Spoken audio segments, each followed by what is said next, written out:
Saya tak pernah jumpa lagi orang kaya sebab buy low sell high dengan emas tu. Kaya? Saya jual balik emas, beli emas, jual balik.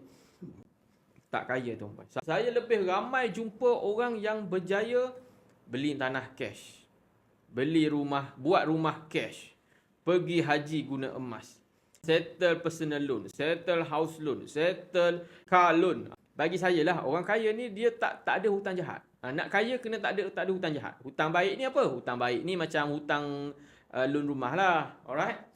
Jadi tuan-puan, kalau tuan-puan nak menabung emas, at least 10% daripada kekayaan tuan-puan. Kalau macam tuan-puan dah ada duit banyak di dalam simpanan peti besi kat rumah, sebenarnya kekayaan tuan-puan tu sedang menyusut. Kalau simpan duit. Kalau tuan-puan simpan emas, kekayaan tuan-puan bertahan. Okey? Dia boleh juga dijadikan sebagai pelaburan. Cuma kalau tanya saya, kalau nak melabur untung lebih baik saya main tempat lain. Saya jadikan emas ni tempat saya kumpul kekayaan dan juga tempat saya bertahan jika ada berlaku ketidaktentuan yang ekstrim. Contohnya macam COVID itu, ingat COVID itu ramai orang tak boleh kerja. Tak ada duit. Ramailah orang pergi pajak emas. Ingat tak yang beratur panjang tu? Itulah orang yang ada simpanan, tuan-tuan.